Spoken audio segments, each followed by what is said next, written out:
हमारी माइथोलॉजीज में यह भी कहा जाता है कि कुछ इंसान कुछ शक्तियों की वजह से या फिर किसी श्राप की वजह से भेड़िए में तब्दील हो सकते हैं वक्त वक्त पर। वेयरवुल्व्स को जन्म देने वाले सबसे पहली बार कोई और नहीं, भगवान श्री कृष्ण ही थे।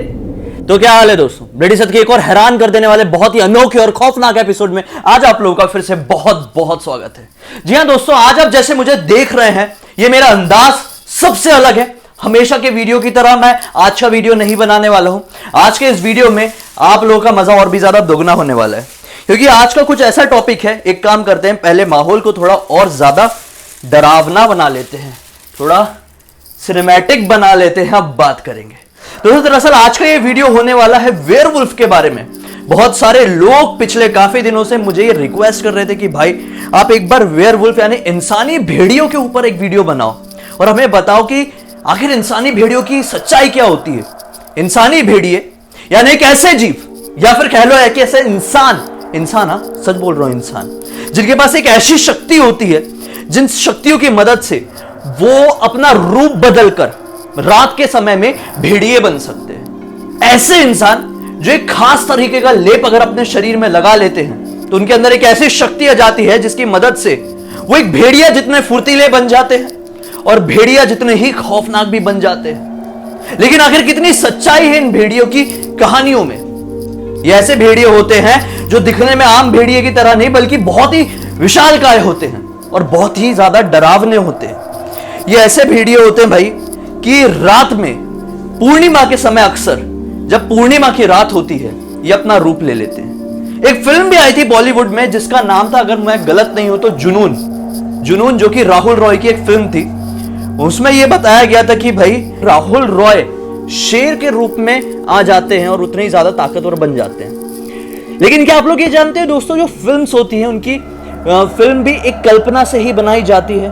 कहीं ना कहीं से वो लोग कहानी सुने रहते हैं, सच्चाई सुने रहते हैं और उसी चीज को उठाकर एक फिल्म बनाई जाती है और उसी तरह से बनाई गई थी जुनून भी। जो भेड़िए है ना, इनका कंसेप्ट आजकल की फिल्मों से नहीं आया है। या फिर बहुत सारे लोग ऐसे सोचते होंगे कि जो वैम्पायर्स की फिल्म से आई पिछले कुछ दिनों में, पिछले कुछ सालों में, उससे इंस्पायर होके लोग वेयरवुल्व्स की बातें करने लगे। लेकिन नहीं दोस्तों, वेयरवुल्व्स की सच्चाई तो ना जाने कितने सदियों से चली आ रही है। आज के इस वीडियो में आप लोगों को यह भी मैं बताऊंगा कि भाई वेयरवुल्व्स का जन्म कैसे भगवान श्री कृष्ण ने दिए थे। बिल्कुल सही सुना आप लोगों ने, वेयरवुल्व्स को जन्म देने वाले सबसे पहली बार कोई और नहीं, भगवान श्री कृष्ण ही थे। जी हां दोस्तों, सबसे पहले मैं आपको चलो ये बता ही देता हूं कि भगवान श्री कृष्ण ने कैसे जन्म दिए थे। ऐसे कईयों साल पहले ब्रिज में कोई विपत्ति आन पड़ी थी। ब्रिज नाम की एक जगह थी जहां पर भगवान श्री कृष्ण रहते थे। वहां पर कोई बहुत बड़ी परेशानी आ गई थी। तो भगवान श्री कृष्ण ने सोचे कि अगर यहां पर लोग रहेंगे तो लोगों को तो बहुत बड़ी परेशानियों का सामना करना पड़ेगा, सब कुछ खत्म हो जाएगा, लोग पूरी तरह से बर्बाद हो जाएंगे। तो श्री कृष्ण ने लोगों को बहुत अच्छे समझाए कि आप लोग यहां से चले जाओ और वृंदावन में जाकर रहने लगो। वहां पे आप लोगों को कोई परेशानी नहीं होगी, वहां पर सब कुछ ठीक रहेगा। लेकिन भाई कोई भी बात भगवान श्री कृष्ण की मान नहीं रहा था। भगवान श्री कृष्ण ने एक तरकीब लगाई। आखिर भगवान श्री कृष्ण की लीला को कौन नहीं जानता है। उन्होंने अपने शरीर के कुछ बाल तोड़े और बालों को तोड़ने के बाद जमीन में फेंक दिया और उनके इच्छा के हिसाब से ही जन्म हुआ इंसानी भेड़ियों का। ऐसे भेड़िए जो दिखने में बहुत ही ज्यादा खौफनाक, डरावने और खूंखार थे। जब नॉर्मल लोगों ने देखे कि इतने सारे भेड़िए एक साथ उनकी तरफ भागे चले आ रहे हैं जो इंसानों जैसे भी दिख रहे हैं, तो लोग डर गए। लोग ने बोले कि भगवान हम यहां से जा रहे हैं, इन लोगों को हमसे दूर रखिए। और सारे लोग बस यूं चुटकियों में वृंदावन के लिए रवाना हो गए। बस तब से ही जन्म हो गया इन भेड़ियों का। सिर्फ भारत ही नहीं, ऐसे बहुत सारी वेस्टर्न कंट्रीज की दंत कथाएं भी है जहां पर इन भेड़ियों का जिक्र होता है। अगर मैं फ्रांस की बात करूं ना, तो फ्रांस के एक छोटे से इलाके में दो किसान भाई थे। ये किस्सा ना ज्यादातर किसानों के साथ ही होता है, क्योंकि ये जो भेड़िए होते हैं छोटे इलाकों और छोटे कस्बों में ही ज्यादा पाए जाते हैं। फ्रांस के एक छोटे से गांव में दो किसान भाई थे। वो दोनों ना क्या करते थे, रोज वहां पे भी कुछ हल चलाने जैसा होता होगा, अपने को देखो उतना अच्छे से पता नहीं है। इंडिया में तो होता है हल चलाना खेतों में, वहां पे क्या होता है, वहां पे क्या बोलते हैं अपन को नहीं मालूम। लेकिन काफी समय पहले की बात है, वो दोनों खेत जाते थे और वहां पे उनको ना कुछ काला जादू करने की चीजें मिली, तो वो लोग अपने घर पे आके ना शैतान की पूजा करने लगे। उस चीज को लेके आ गए, उनके सपने में शैतान आया और वो लोग शैतान की पूजा करने लगे। और शैतान की पूजा करते करते उनके अंदर ऐसा दिमाग में पता नहीं क्या आया कि बोले कि एक्सपेरिमेंट करते, एक लेप बनाते जिसके बाद हमारे अंदर स्पेशल तरह की शक्तियां आ जाएगी। वो लोगों ने काला जादू की मदद से, काली शक्तियों की मदद से कुछ लेप ऐसे बनाए, और वो लेप को अगर अपने शरीर में लगाते थे तो वो लोग भेड़िए की तरह बन जाते थे, और रात में निकल के वो बहुत सारे लोगों का शिकार करते थे, जिनमें ज्यादातर बच्चे ही होते थे। जी हाँ, बिल्कुल सही सुना आप लोगों ने। जो भेड़िए होते हैं इनको ज्यादातर बच्चे ही पसंद आते हैं। इसकी सच्चाई जो है वो प्रूफ होती है हमारे भारत से भी। 1874 के आसपास की बात बताता हूं, 1874 के आसपास उत्तर प्रदेश और गुजरात के कुछ इलाके हैं जहां पर 600 से ज्यादा ऐसे केस आए थे, 600 से ज्यादा दोस्तों, जिसमें दर्ज किया गया था कि लोगों की संदिग्ध तरह से मौत हुई है, जिसमें ज्यादातर बच्चे हैं। और विश्वास नहीं मानोगे, ब्रिटिश गवर्नमेंट ने क्या लिखकर केस दर्ज की थी कि इनकी हत्या करने वाला कोई और नहीं बल्कि एक भेड़िया है, एक इंसानी भेड़िया, आम भेड़िया नहीं। यह केस काफी दिनों तक चला, काफी लोगों ने विश्वास किए और फिर खत्म। उसके बाद बहुत सारे लोगों ने उस पर्टिकुलर गांव को छोड़कर चले गए जहां पे ये केसेस होते थे। 1996 में इतिहास ने अपने आप को धराया और फिर से भेड़िया के किस्से उत्तर प्रदेश के उन्हीं इलाकों में हुए, पावागढ़ में भी हुए। जी हाँ दोस्तों, पावागढ़ नाम की जगह जहां पर बहुत सारे केसेस मिले हैं। अगर आप इंटरनेट में भी सर्च करेंगे गूगल में तो आपको जाके पता चलेगा कि भेड़िया यानी वेयरवुल्फ्स के केसेस, इंसानी भेड़िया के केसेस पावागढ़ में बहुत हुए हैं। दोस्तों क्या है ना सीन कि अब भेड़िया की सच्चाई क्या है। बहुत लोग मुझे ये बोलेंगे कि भाई क्या प्रूफ है तेरे पास। मैं बताता हूं मेरे पास क्या प्रूफ है। दरअसल आज से कई साल पहले बल्गेरिया नाम की जगह है, बल्गेरिया, वहां पे एक किसान था, ठीक है। वो डेली अपने खेत जाता था और काम धंधा करता था। वहां पे क्या हुआ, तू मेरे पीछे पीछे क्यों घूम रहा है टक्कू? ये मेरे पीछे पीछे घूम रहा है जैसे अपने घर में ही भेड़िया आ रहे। नहीं, अपने घर में नहीं आएगा, तू भेड़िया से भी ज्यादा खतरनाक है। अभी मैं बात बता रहा हूं। तो क्या है पता है, बल्गेरिया नाम की एक जगह में एक किसान जाता था, अपना काम धंधा करता था। वहां पे क्या हुआ पता है आप लोगों को, उसको हल चलाते हुए जमीन के अंदर से एक बॉक्स मिला, एक बड़ा सा मिस्टीरियस ही बॉक्स था।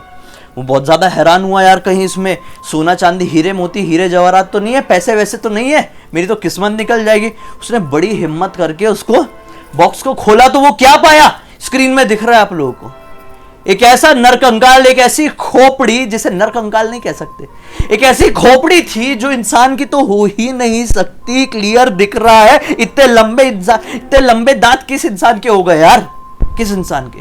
किसी के नहीं हो सकते। इसकी बनावट, चेहरे की बनावट देखे क्लियर समझ में आ रहा है कि ये एक तरह का भेड़िया ही था। बहुत सारे ऐसे केसेस अमेरिका में भी सामने आए हैं जहां पे बहुत सारे लोगों ने दावा ठोक के, सीना ठोक के बोले हैं कि हम लोगों ने इंसानी भेड़िए को देखे हैं। तो क्या सचमुच में इंसानी भेड़िए होते हैं? काफी समय बाद जो वैम्पायर्स की मूवी आई ना, उसमें जिक्र हुआ है। अगर हम लोग हमारी दंत कथाओं के हिसाब से भी देखें, हमारी माइथोलॉजीज के हिसाब से भी देखें ना, अपने अपने वेद पुराणों के हिसाब से इंडिया में जो चलती है, यहां पर जिक्र है जो पिशाच होते हैं और जो इंसानी भेड़िए होते हैं उनकी कभी नहीं जमती है।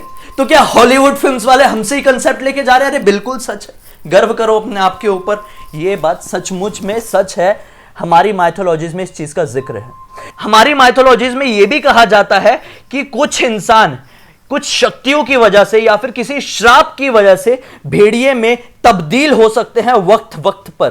कुछ कुछ श्राप ऐसे होते हैं जिनमें शायद ऐसा भी श्राप हो सकता है कि 12 बजे के बाद रात के वो इंसानी शरीर छोड़ देगा और एक भेड़िए के शरीर में चले जाएगा। ऐसे हमारी माइथोलॉजीज में जिक्र है। इसकी मजाक मत उड़ाना, मैं बता रहा हूं, हमारी माइथोलॉजीज की मजाक नहीं उड़ाते अपने आप में। एक और बात बताता हूं दोस्तों, अब या तो हो गई अपनी इंडिया के माइथोलॉजी के हिसाब से, अब मैं ग्रीक माइथोलॉजी के हिसाब से बोलता हूं।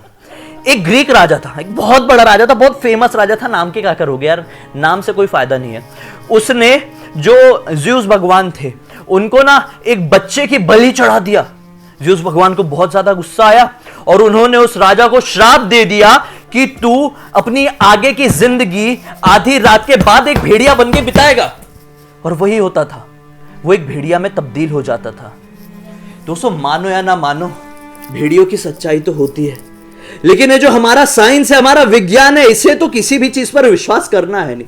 हमारा विज्ञान क्या कहता है हमको कि जो वेयरवुल्फ है ना, ये वेयरवुल्फ सिंड्रोम नाम की एक बीमारी, मतलब कुछ भी, वेयरवुल्फ सिंड्रोम नाम की एक बीमारी होती है, जिस बीमारी में एक पर्टिकुलर टाइम में आपके शरीर के बाल पूरी तरह से बढ़ने लगते हैं, आपका शरीर बहुत ही ज्यादा फुर्तीला हो जाता है, और फिर इसके बाद आप बहुत ही ज्यादा खौफनाक बन जाते हैं और आप किसी इंसान को भी मार के खा सकते हैं। मतलब कम ऑन, क्या लॉजिक है इसके पीछे?